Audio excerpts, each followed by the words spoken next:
I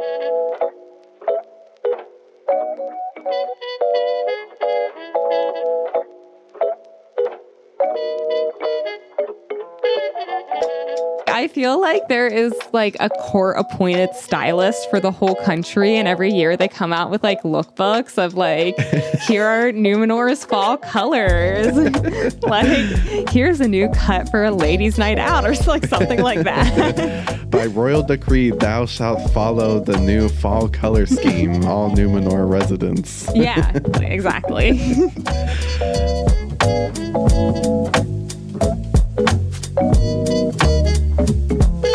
Hello and welcome to the Art of Costume Blogcast. I'm Elizabeth Joy Glass. And I'm an elf wannabe, Spencer Williams. What's going on, Elizabeth? Nothing much. You are an elf wannabe. I want to be an elf so bad. We all just want to be an elf, Spencer. How's it going, Elizabeth?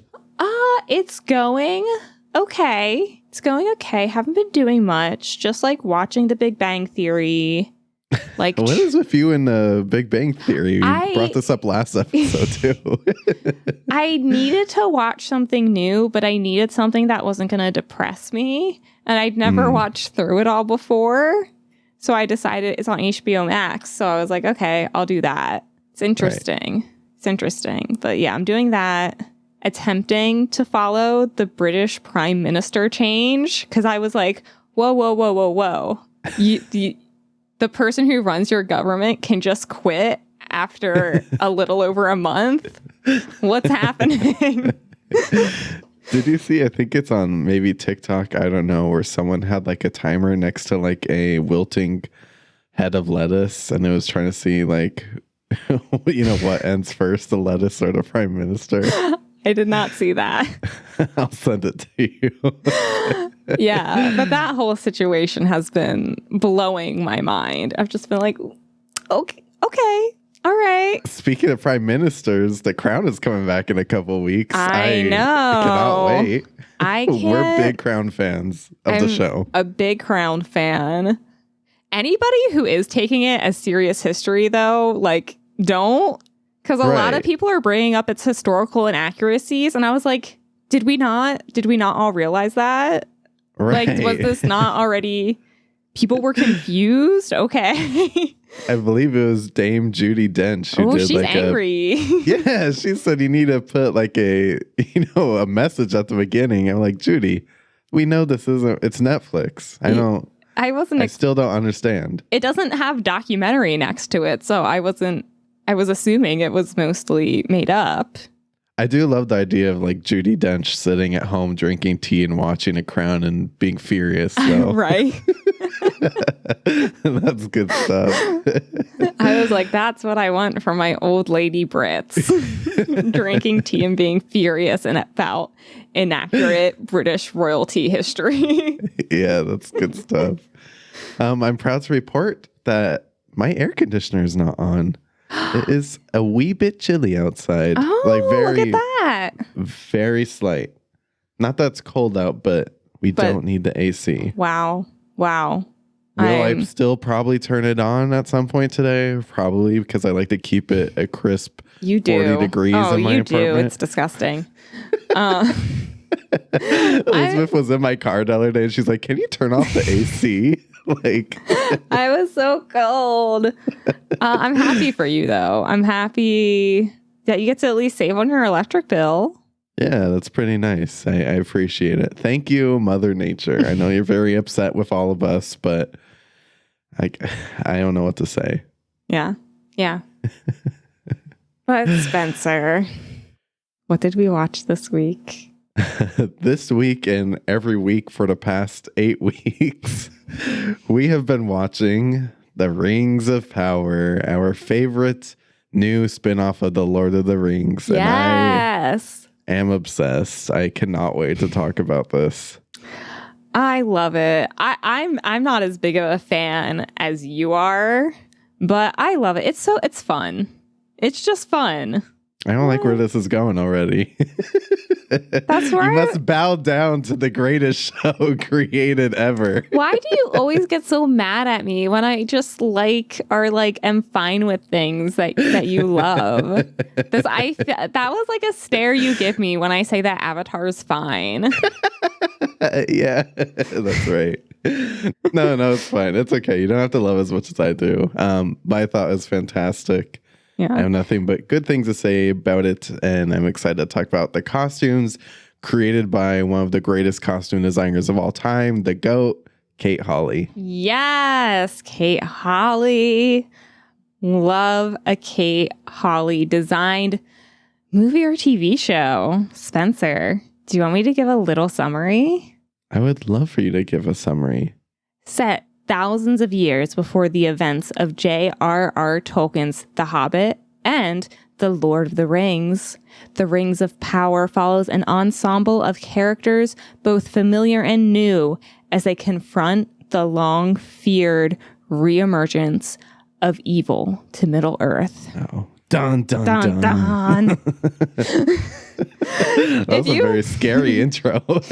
Right? Terrifying. My voice is just instills fear into the hearts of others. But everybody, if you have Amazon Prime, go watch it. If you haven't watched it already, what are you doing? Why are you here? Right. And this is also a spoiler warning because we're going to reveal all the things. We had to wait for it to be revealed to us, so we have to talk about it now. It's no more. This is it. This is the moment. Yeah, this is it. All right, well, let me bring you all behind the wardrobe. The showrunners for The Rings of Power was J.D. Payne and Patrick McKay. And as we mentioned, the brilliant costume designer was the iconic Kate Hawley.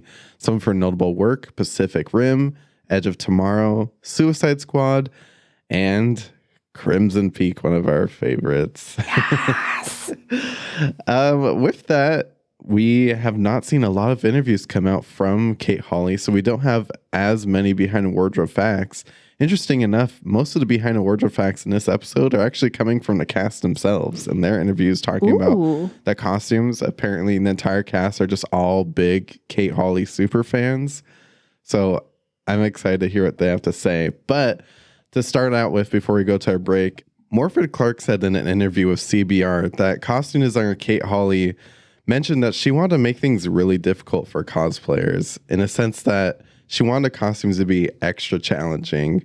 And I love that because that really shows through, because when you look at all the textiles, all the armor, I mean, there is so much detail in every single costume, and there is so many costumes in this show. I wish I knew how many costumes were in the Rings of Power, because the limit does not exist. It doesn't. There were a lot, and you're right. She really mixed up textures and fabrics and appliques, and she went all out. And I love that she was like, let's see how far the cosplayers are willing to go. Right. We want to shake things up. Because she knew. I will say in a follow-up to that quote, I believe Morfydd Clark said, of course, everyone stepped up and the cosplaying costumes were amazing. And she saw some armor, Galadriel armor, and was like, wow, y'all did it. But still, Kate Hawley did not come to play with the Rings of Power. She did not. With that, let's take a little break. And when we come back, we'll dive into our favorite characters of Middle-earth and Numenor.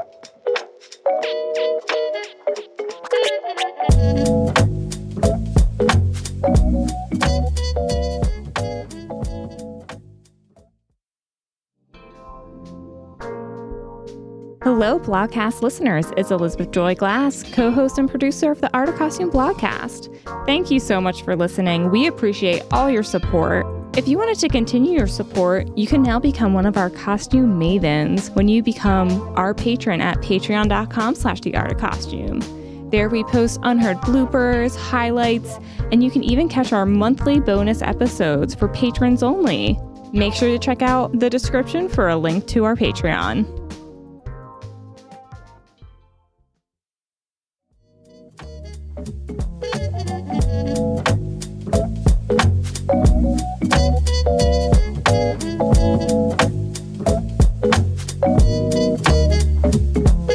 Spencer, are you ready ready to talk about my favorite little travelers.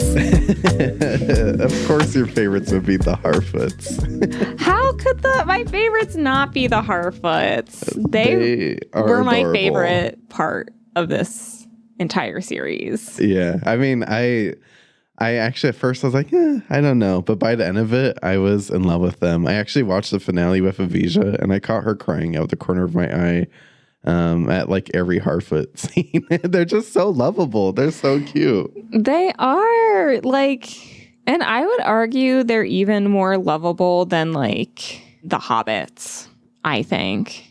Like the Hobbits of the Lord of the Rings. Yeah. So the Harfoots are supposed to be like the ancestors to the Hobbits. They're like the dinosaur Hobbits. I know, but I don't know. There's just something so charming about them. And they're like, oh, we're just traveling back and forth so that we're not all murdered. Right. And if you've listened to our Patreon episodes on the Lord of the Rings, you know that we are not exactly Frodo stans. So it was nice to have some hobbits or soon to be hobbits that we actually like. Yeah. I mean, I love Merry and Pippin. Like and those were my cat's middle names. And Sam's great too. But it's like just like all the Harfoots are lovable. Right. All of them. Specifically Nori and Poppy, they are the two main Harfoots, I would say. And they're incredible. And I love their costumes because they've clearly been wearing these garments for a long time. It shows all the wear on them. They've been traveling what sounds like nonstop. I mean, they get little breaks and then they have to migrate again to this pond or that river. It's a really exhausting life to be a Harfoot. It did seem like a lot. It did seem like a lot for these people. And like they don't have horses. Right. So they have to like drag their own carts around. And I was like, no, thank you. Can we talk about Poppy having to drag her entire thing by herself while the entire other family has a tall ass wizard dragging their cart? Right. I was like, can someone help Poppy, please? Like, it was so sad. But I do love their costumes are very simple.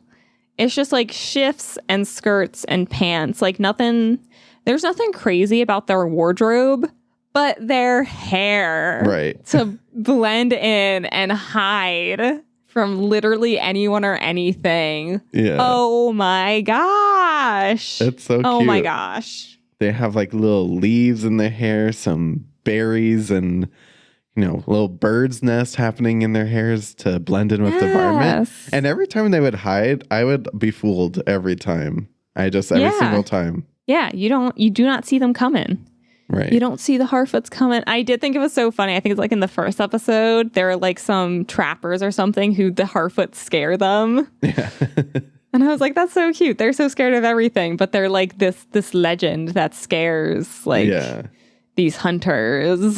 The evil soon-to-be hobbits. I also love Sadik, the leader, I would say. Yes, I almost cried when he died. Yeah, that was so sad. Yeah. Even though their rules are so funny. I feel like I live like a Harfoot sometimes. Like, don't take unnecessary challenges. Don't go outdoors. Stay don't inside. go anywhere alone. Don't talk to strangers. So his rules were a bit crazy, but by the end, I fell in love with him. I know. Yeah. When he offers to go with Nori and Poppy to go save the wizard, I was like, yeah, you do care. Oh, you do care. That one song that Poppy sings is stuck in my head. The Wandering Day. It's been on repeat on Spotify for me. So good. So adorable. So good. What else was good was the stranger and the mystics that were following him. Yeah. That was an interesting storyline. It really was. The stranger, I was like, Harfoot's like you gotta have something for this guy besides like a big blanket. Like, Yeah.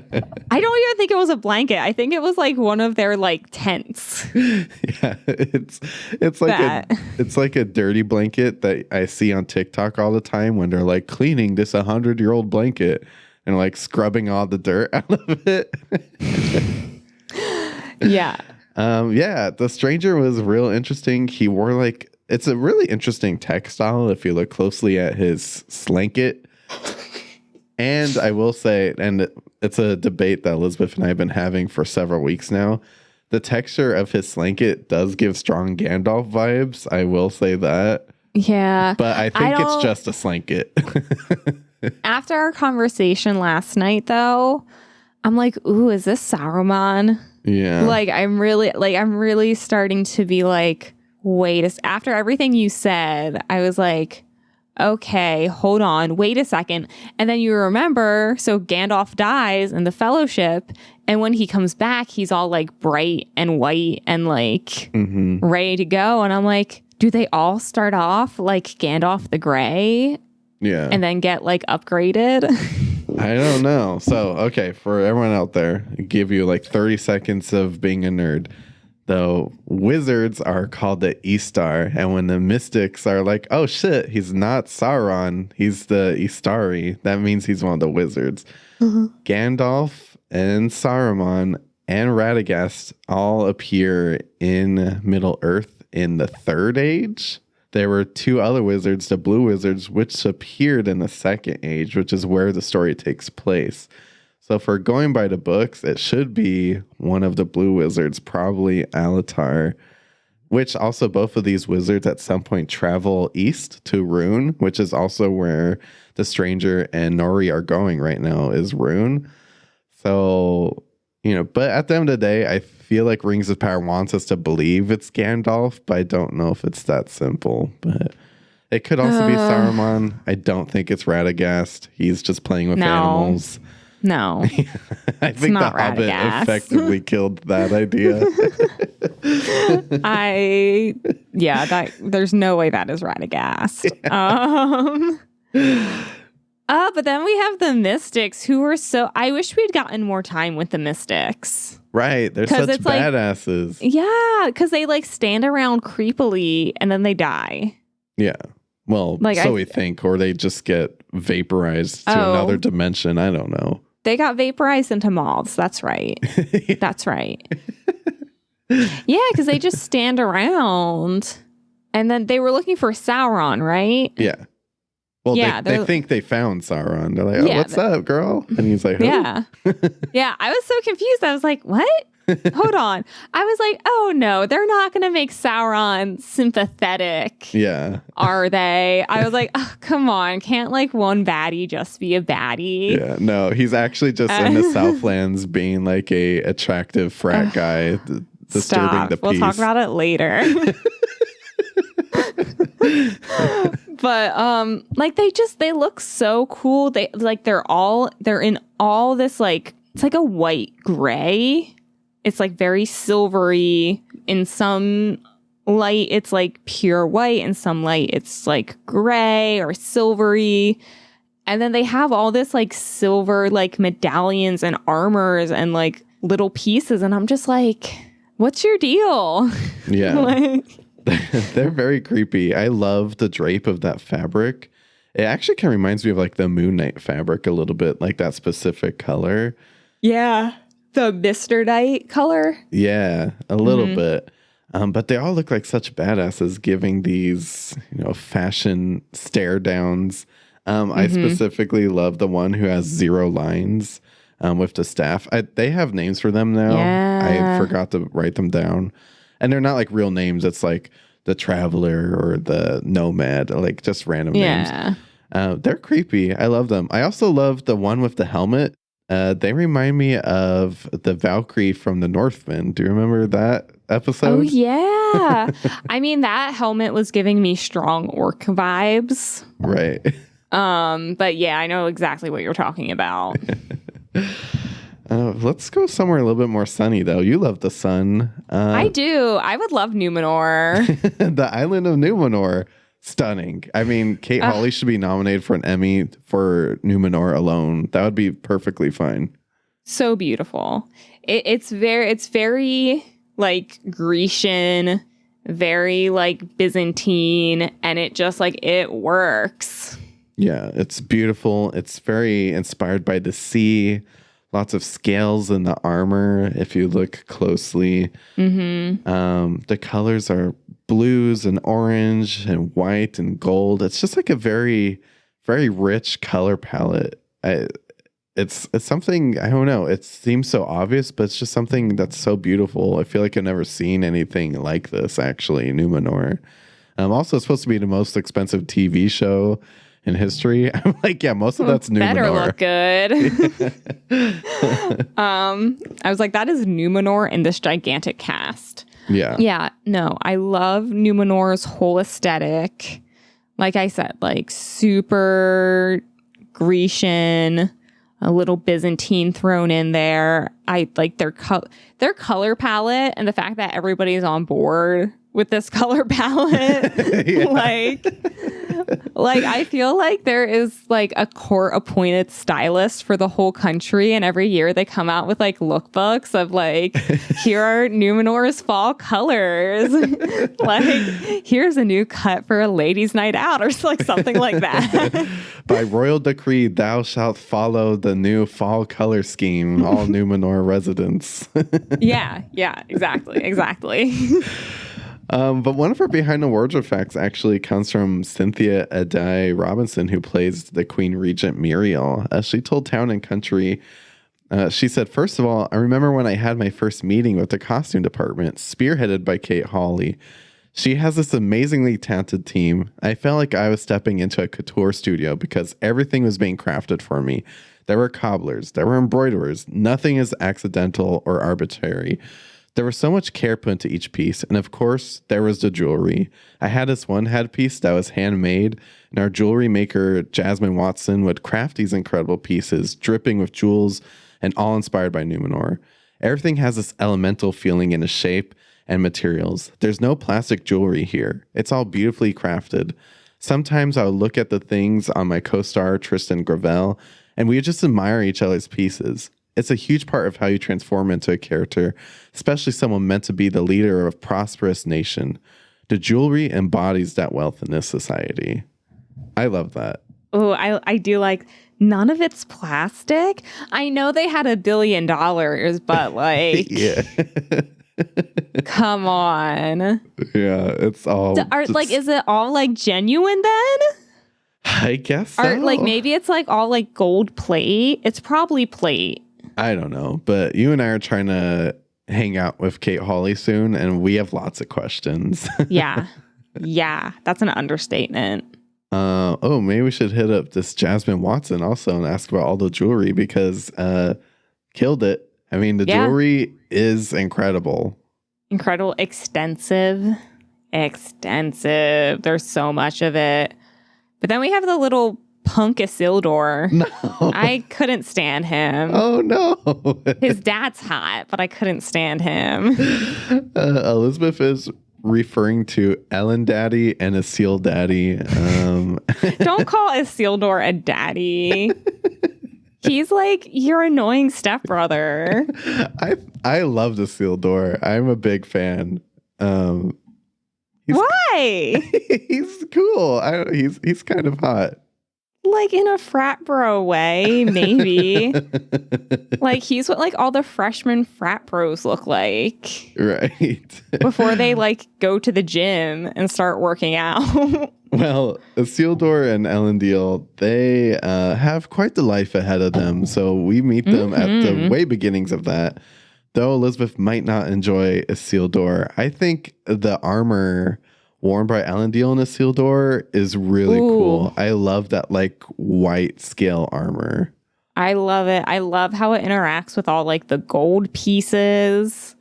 Ooh, it's brilliant. It's like they're like little fishies going to war. Yeah. And most of all, I love Elendil's helmet, which, you know, I love all the boats of Numenor. Yeah. And then you see it match with Elendil's helmet. Like that's a shot right there. I could the helmets, eat that up.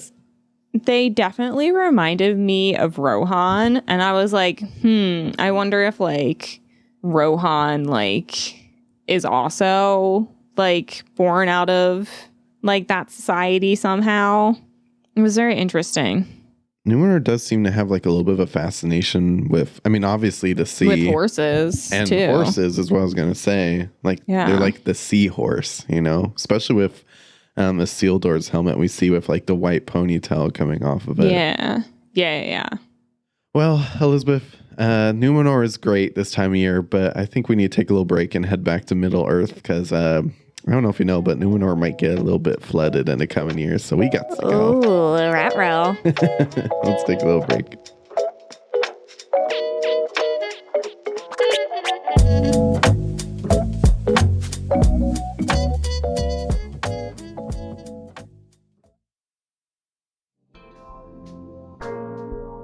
Hi, this is Dan, audio engineer of the Blogcast, here to let you know that if you wanted to support the show, you can head over to theartofcostume.com/podstore. There you can buy some awesome TeePublic merch with the Blogcast logo. We have shirts, sweaters, coffee mugs, stickers, and of course, a baby onesie. Thank you for all of your support.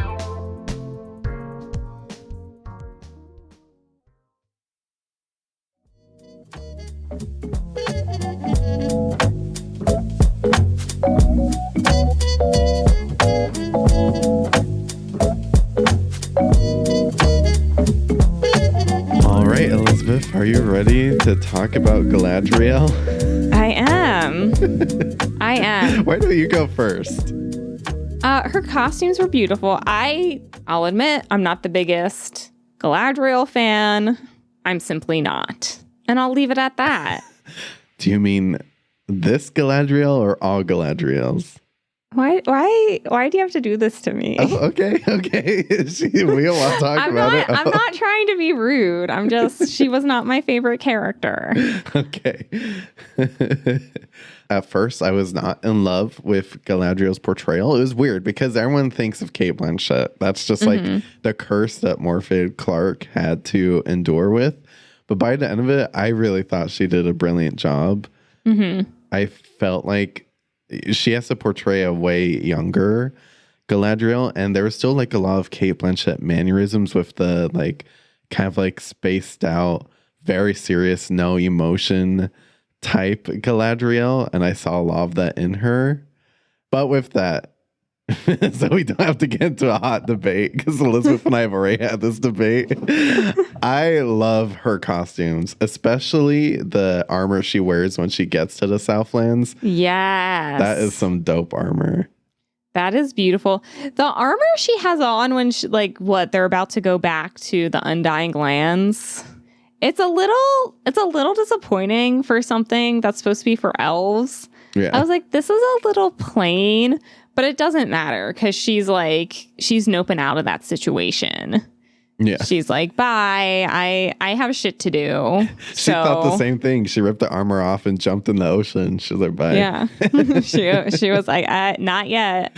I have things to do. Yeah. But then her second set, and I guess technically her first set when she is like, that was really cool. When she's like scaling the mountain in like her winter armor. Yeah. That winter armor was gorgeous. With the little like appliques or jewel or whatever, and like her whole like head being wrapped, like her like gauntlets. It was all perfect. And then also her armor from Numenor is perfect, and like the armor she wears when she goes to the Southlands, I was like, that's what I expected her to wear. Like when she was supposed to be going to the Undying Lands. Yeah.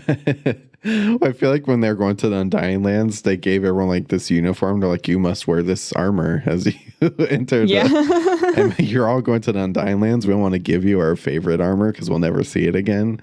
But yeah, that Southlands armor is just, the detail. I mean, I love good armor. I think the process is fascinating, and I would love to just like be in Kate Hawley's workroom and just see this armor being crafted. I also Yeah. love seeing Galadriel's like blue costume as they're riding on a horse. Oh, that was gorgeous. That's good stuff. I love because that's clothing she gets from Numenor. But I love how they were like, yeah, but we're still going to dress you like an elf, because that was a very elfish style she had on. That's their scarlet letter. It's just a big E. E for elf. E for elf. No, I loved it. It complimented her. I loved the volume. That's one thing Kate Hawley really does well, is like the volume Oh, yeah. in her costumes is always like appropriate. Like, this blue one had so much volume. So when she's on the horse, it just looks incredible. Same with like her winter armor with like everything around her head. The way it flowed in the snowy wind was perfect. Like, Kate Hawley knows how to do volume. Yeah. I mean, we could talk forever about how much we love Kate Hawley. She is the best. The best, and hopefully a Emmy nominee soon, honestly. Hopefully. She will. She has to. Yeah. Let's start with Elrond, actually. I loved him. He's just a nice guy. I liked Elrond. Yeah. No, I agree. He's just a nice guy. I had no idea Elrond was supposed to be half human. Yeah, that kind of hit me a little bit too. Is that like from the books? It must be. I don't assume Amazon would just feel free to make that up. So, yeah, that sounds familiar. So, but I loved his costume. It was a little bit more simple compared to all the other elves. But like whatever was going on his shoulder, though, was really cool. Again, like a lot of layering. There's just so much detail in these costumes. I agree. And it felt very youthful compared to Celebrimbor and the High King. Yeah. Theirs reminded me of the Elrond we see in Fellowship of the Rings. Like, this Elrond is clearly much, much younger. Yeah. And just like at the start of his career. Yeah, and he's like on his hustle game right now. He has things to do. So he's not walking around in his like fancy velvet robes all the time, especially when he goes to Khazad-dûm and see the dwarves. He couldn't walk up in something sparkly. It would throw everyone off. So It would. I appreciate that. Now that I've said that in my head, yeah, that is a good point. He couldn't show up in something sparkly. Anyways, can you imagine he's like in sequins? Durin would have been so mad. They would just been like, he would have been like, no, dude, go, turn around, go home. I don't even want to do the rock competition. Go home. Celebrimbor, he wore like some really beautiful turquoise velvet gowns. Again, the pleating that they do in these costumes is unmatched. Unmatched. The pleating, the interior, that lining must be like a velvet burnout, which I'm like, yeah, you had $1 billion if you're going to do like a velvet burnout. Right. As like the lining, or maybe it was just the sleeves, but I was like, oof. The neck piece, which is I think that's probably embroidered. The belt, which is like the perfect red to offset like this very like deep, like turquoisey green color. Man. Ugh, it looks so comfy too. I bet the actor was just like in luxury sitting around in these velvets. Yeah, absolutely. As was the king, just like gliding around in silk satins all day. We just love an elf costume. I mean, it's just always, I've never seen an elf costume I don't like, to be honest. Me either. Gil-galad, the High King, just wearing lots of golds. He has to tell everyone he's the king, even though if it wasn't already obvious. Yeah. His costume really shows like, I am the High King. I'm wearing all the gold. You will respect me and listen to me. I also need all your mithril, so get to it. Which I thought was like a really interesting choice, because I mean, I guess in all like the other Lord of the Rings films, we really only see like leaders of like specific regions, not like any like High King, because I feel like, Galadriel, Elrond, Legolas's dad, they're all like kings of their own little sections, but they dress like much more like, I guess like the elf equivalent of like business casual. Like Like they all look very comfy. Yeah. I need some elven business casual in my everyday wardrobe, Me please. too. Then we get to the dwarves and Khazad-dûm. I loved the dwarves. I loved the dwarves. Yeah, they're probably one of the best parts of this show. I fell in love with them. So funny. So funny. Princess Disa, she was my favorite character. Really? Hands down, my favorite character. Some of the best acting, the funniest. And she was there to just be like, can we all just do what's sensible? Like she knows it's like sensible to help the elves. Right. She knows it is. Like she's like, just help your friend. Get over your daddy issues and help your friend. Yeah. Like get over it, Durin. Your dad sucks. Let's move on. Yeah, I love Disa. She was one of the best parts of this series. And it was one of those characters, that brought a lot of heat to the show because they were like, all the races were like, there's a little bit too much diversity in this fantasy dwarf elf show. She killed it. She did. She deserves an Emmy, honestly, in my head. She does. She really does. She did a flawless job and she deserves an Emmy. I could not agree more. With that, actually, Sophia, who plays Princess Disa, she actually said about her collaboration with Kate Hawley on her costume. She told E! Online, we actually started off with a costume that was much more heavy set. It was quite structured and sculptured. However, over time, the costume began to mirror the evolution of the character herself. We spent a few weeks on that, and then at one point, Kate just said, what if Disa was really sexy? What if she had an unapologetic version of herself that we can just display? Yes. What if we put a great big gaping slit that goes on the top of her thigh?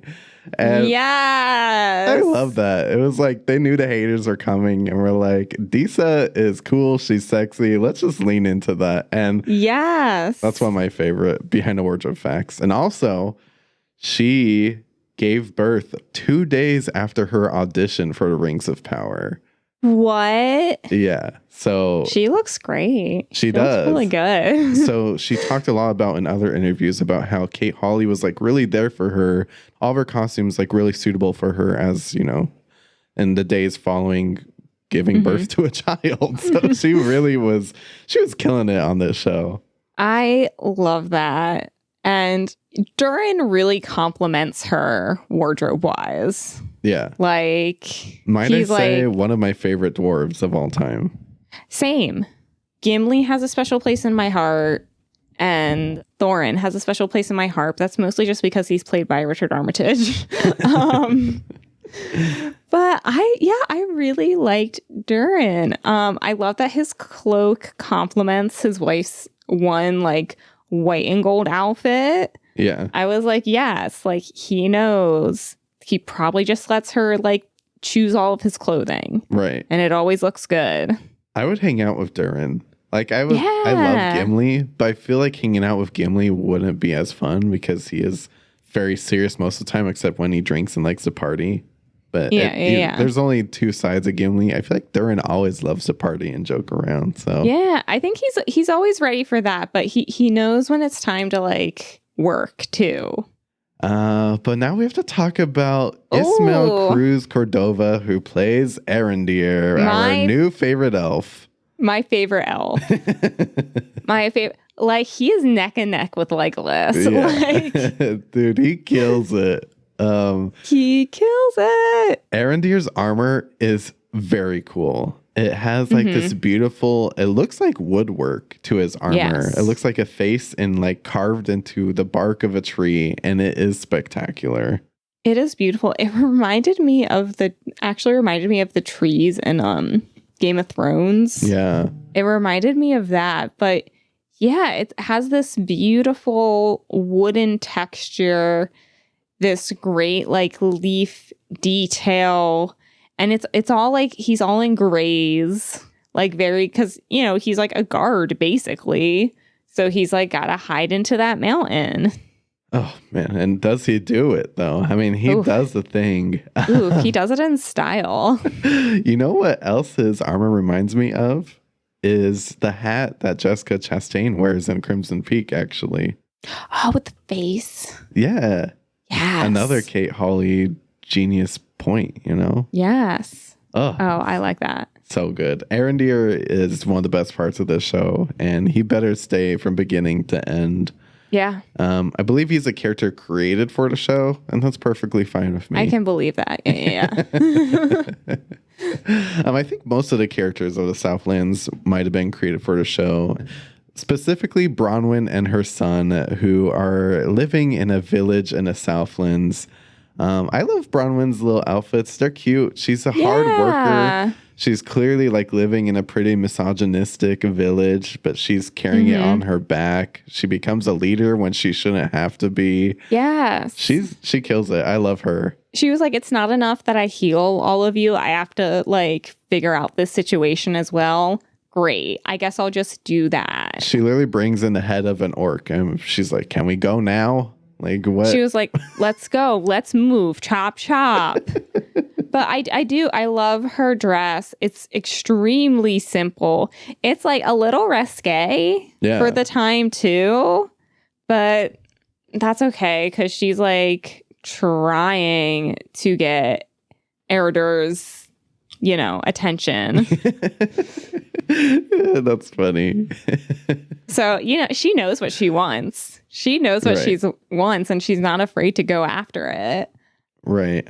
I'm glad that they finally got together in the end. I was not going to be okay if we have to wait like 2 more years to see that. Because let's all be real. The next season isn't coming out to like 2024 at the earliest. Yeah. Yeah. Which is messed up. I'd be shocked if it came out next year and worried about its quality. Yeah. If it came out next year. But no, I really like her style. I feel like the Southlands is almost like, I'm like, is this like pre-Rohan? Like her style reminds me a little bit of Rohan. Well, they all got to go somewhere because our pesky knucklehead orcs put a plan into action. I love these orcs. You and I talked about this a long time ago. I think the most important thing to us was that they really get the orcs right, because that is what makes a Lord of the Rings product successful or not, aka The Hobbit. The Hobbit orcs were very CGI. Yeah, it didn't work. But they went back to like the practical orc makeup. I know it's super expensive, but it makes the difference. It makes all the difference. And they went with like this very like neutral, like monochromatic color palette for the orcs. And I was like, this works. Yeah. This works. These orcs look stylish. Yeah, in a weird way. They're all wearing like these sun-bleached looking fabrics and hides. It's very gross. You could tell like it smells very stale in their little hideouts. Yeah, no, definitely. But like they got a culture and a style. And again, I think they have someone who says, this is our style. Yeah. Everybody get in line. Yeah. Like they're not as must wear bones and sun-bleached hides this season. They're not as sophisticated as Numenor, but like there is someone making sure everybody looks the part. Yeah. But they're also like really like, I hate the word hodgepodge, but they're taking pieces of like everything because it doesn't match 100%. Yeah.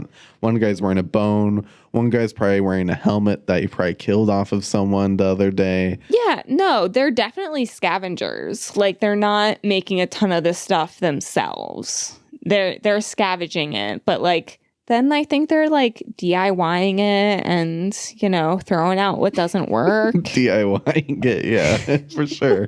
They're in like a class of Adar and he's showing them how to make cool armors.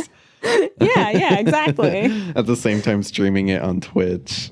Yeah. But the orcs, whoever did all the makeup, all of that for the orcs, I mean, I could give you a big kiss. It's just brilliant. Was it Weta Workshop again?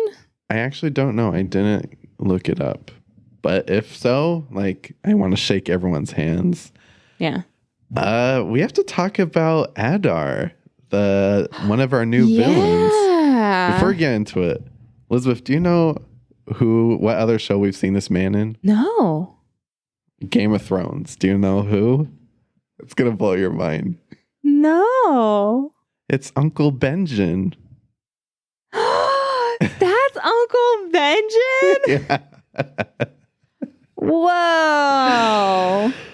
Which actually, if you remember, like the episode of Game of Thrones where they find Uncle Benjen out in the snow looking all frosty, he gives strong Adar vibes. I think because he has like a beard in that show, right? Okay, I think that's what's throwing me off so much. If he had a beard on right now, you'd be like, oh, it's Uncle Benjen. Yeah. Wow, I really thought he was Sauron for a long time. Yeah, and I think Rings of Power knew we would think that. They know what they're doing. They're making every character suspicious. Yeah, they are. And I was kind of like, when I thought he was Sauron, I was like, okay, they're going like the sympathetic, like villain. Yeah. Okay, whatever. I was kind of like, okay, whatever. He like created this like race of beings and he wants them to have their own homeland. I was like, okay, I get it. It's not right that he's like destroying everything, but like I get his motivation. Very Phantom of the Opera. And then it wasn't him. Yeah. Like I don't agree, but I get it. And then it wasn't him, and I was like, oh, okay. Yeah, he's very mysterious. I don't even really know who he's supposed to be. I just know he's one of the like first Uruks, which is basically when Morgoth messed with some elves and made them all dark and emo. Yeah. He's definitely emo. He's an emo king. Yeah, he's definitely an emo king, and I love his armor. It's very dark. Also kind of gross. Like he gives like Grima Wormtongue energy a little bit. It feels a little slimy. A little bit, yeah. He gives like the vibes of like that older brother who like doesn't want to care about his younger siblings, but like cares a little bit too much. Yeah. But then they try to mess with the little brother and he comes and beats them up. Like, like that's who Adar is. Yeah. Adar's a freak. I love his chainmail. Oh yeah, it's so good. And I did listen to a little bit of an interview where Kate Hawley was talking about all the chainmail throughout the series, and it's legit chainmail. Mm-hmm. Like they did not. If you see chainmail, like they didn't use the trick from the first movies. I don't think so. Okay. Sounds like they really got to work on this chainmail. Mm-hmm. And you know, like we said, every detail was just fantastic. I love the song that all the orcs sing, Nampat. It means death in Orcish. What's a fun song? Interesting. I like it. I also love that like Mount Doom is carved into his breastplate. Yeah, that's good stuff. Like I feel like that's what that is. Yeah, a little bit of foreshadowing there. Mm-hmm. What I did not see coming was Charlie Vickers as Halbrand, aka Sauron. This bitch. Like I really liked him. I was like, ooh, yes, you are the king of the Southlands. Oh, yes, yeah. Get it. Get it, Halbrand. You really had us going there, sir. I like he's hot. He's really hot. And then he's evil. He's like deeply. This is the Sauron I wanted. A Sauron that's just like deeply evil and irredeemable. Yeah, it's messed up. They made him appear like an Aragorn character for all of us to fall in love with him. And they said psych and pulled it out from under the rug from us. And like, honestly, they really did. The sad part is I still like Halbrand. I'm done. Oh, Elizabeth's done. She's already moved on. I'm out. I'm sure by the time the show starts again in 2 years, I'll be over it. But right now, I feel betrayed. Yeah, he's that hot boyfriend who makes you think you're the only one. And then you find out he's like using your bank account. Yeah. Okay, Halbrand's armor when he was not Sauron at the moment was very cool. It had so good. It was Numenor inspired with the scales, but it felt a little bit more Southland-ish. Yeah. Actually a little bit more Rohan to me, as you said earlier. Yeah.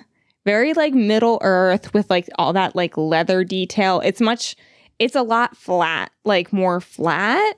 Yeah. than the Numenor scales. I liked it. It looks good. I love that the Queen Regent like hooked them all up with new costumes before they left Numenor to Middle Earth. That's pretty cool. Yeah. She was like, okay, let's see what we have in our stock. Let's see what's appropriate for whom. I will say there was one costume in the entire show that I did not like, and I don't actually blame the costume. I blame the shot. It is the one where now Sauron is walking into Mount Doom and he's wearing that black robe with the hood. Oh, yeah. I only don't like it, and I'm not blaming the costume or the designer, but like the metallic on, I guess, the armor that's underneath the robe, it like lights up in just a perfect way where it looks like two drawstrings to me. So it looks like he's wearing a hoodie. Like a hoodie. Like emo Sauron put on his favorite hoodie and walked to Middle Earth. I don't like it. I mean, let's get real. Like, he is going to become an emo king in the next season. Yeah. And I'm going to be there for that. But yeah, the way it lights up, it looks real. It looks like a hoodie. Yeah. And it's only all of 3 seconds, but I couldn't focus on anything else. I was like, why is he wearing a hoodie? It's so funny. I feel like Kate would laugh at that. It's still a badass costume. I'm sure if we saw it without this like Mount Doom lighting, I bet you it was amazing, but the lighting didn't do it justice at this very moment. No, it did not. And with that, all the betrayal, we are at the end of the Rings of Power season 1. I'm glad that we have at least 4 more seasons coming up. Let's get it, Amazon. I know. Like this was like such a journey that like it doesn't feel like just 8 episodes. It feels like a lot more than that. Probably because most of the episodes are like 70 minutes long. Yeah. Which I love. Oh my gosh, that episode of 6, I think it's called Udun, where basically the entire Orc versus Southlands versus Numenor war, Mount Doom erupts. That is just a brilliant piece of television. I've watched it like 5 times already. I agree. I think I'm gonna like just watch it from the beginning. Just watch it all over again and just like take it in anew. I was low-key skeptical at the start of all of this. There were things about it I didn't like, which I think mostly come down to how it was written and some of the set design pieces. Those were like my big like kind of like okay, like I feel like this could be better, but overall like it's so much fun. Yeah, it's so much fun. So good. I'm just in the camp. I'm just obsessed with it. I think it's flawless. Of course. And with that, let's play our favorite game, which is inspired by the Lord of the Rings, so it's perfect. Hit it, Daniel. The one costume to rule them all. Spencer, do you want to know what my one costume to rule them all is? I'm dying to. It is Erodur, his scout costume. First off, the costume is part of his character. Yeah. It's like part of like what makes him him. The wood looking armor, which I'm like, that's got to be metal.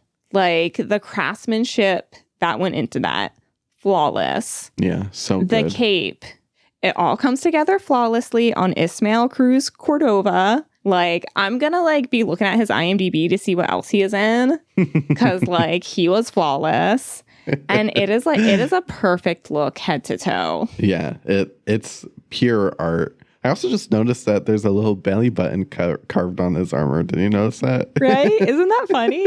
It's flawless. I'm obsessed with it, and I love the idea that some orc is probably wearing like the other sets of armor that his other elven brothers were wearing. Right. And, there's an orc right now stunting right now looking real good. They probably like carved an orc face into it though. Yeah. Like that was their when they got all that armor, like they sat down and were like, okay, everybody, we're going to turn these tree faces into orc faces. Get your chisels out. My one costume rule them all has actually changed since the last time we prepared for this. Originally, I was going to say Galadriel's armor when she gets to Middle Earth from Numenor. But actually, I think my one costume is just going to have to be the orc costumes because I am just so immensely happy with what they did with the orcs. It could have went so wrong and it went so right. I was very happy. It just it brought me back to like that original happiness of like seeing Lord of the Rings and all the different Uruk-hai. And these orcs were just so scary. I was scared. Like all the scenes where Theo's running around a village and they're just skulking around, or the orcs underneath the house, and their armor was just so spooky too. So I was just so happy with it. All of their costumes are my one to rule them all. But really, if you're an elf, just know that you're probably just an amazing one costume rule them all as well. Yeah. I think that's a brilliant choice, Spencer. If you agree with Spencer or myself, both lovely choices, you can leave us a little voicemail at 626-515-1826. And if you need a little extra content from us in between Tuesdays, we know it's a long week, you can get more content from us at the Art of Costume Pod, at the Art of Costume on TikTok. You can read articles from all of our different contributors at theartofcostume.com. And if you need a little like sweatshirt to keep you warm in these coming months, you can check out theartofcostume.com/pod store and get yourself a little sweatshirt, maybe a little hoodie. You know, take that Sauron fashion from the last scene. Get yourself a little hoodie. Yeah. And if you liked what you heard, it would mean the world to us if you left us a little 5-star text review on Apple Podcast and or Spotify. Spencer, what are we watching next week? Well, the past few months have been a good few months for fantasy nerds. Mm-hmm. And unfortunately, at the same time Rings of Power launched, so did House of the Dragon. And we just have to talk about House of the Dragon. Yes. We're equally as obsessed, or if not more, with the House of Dragon. It's so good. I mean, both of these shows are just genius. I'm watching them every other day. When I'm done with Rings of Power, I turn on House of Dragon, then Rings of Power, then House of the Dragon. It's like Rings of Power is high fantasy. House of the Dragon is high drama. Yes, like keeping up with the Targaryens. Keeping up with the Targaryens. Are you team green? Are you team black? Yeah, and there's only one right answer. That's all I'm going to say. We all know what it is. We won't say. Team green. We won't say. Oh. Rude. Just kidding. Rude, Spencer. We will see we you must all. Terminate our partnership. We will see you all next week. Have a fantastic week, everybody. The Art of Costume Blogcast is hosted and produced by Elizabeth Joy Glass and Spencer Williams. Our audio engineering and editing is done by Dan White. Follow us on Instagram at The Art of Costume Pod, or visit theartofcostumeblogcast.com for all Blogcast updates. If you want to support the show, go to theartofcostume.com/podstore. Or you can head over to patreon.com/theartofcostume for some bonus content. For more costume reviews, deep dives, and interviews, head over to theartofcostume.com, a blog dedicated to highlighting the best in costume design.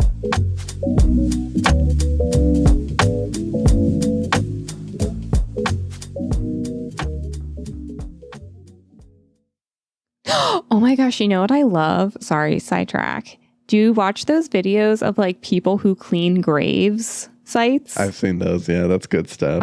I love watching those. Anyway. I watched those and the rug ones where they're like cleaning this rug and it's like full of like mold so and dirt. satisfying. Yeah, it's real sad. And I look at my rug and I'm like, ew, do I need to clean my rug? I know. And it's like perfectly white. Anyway.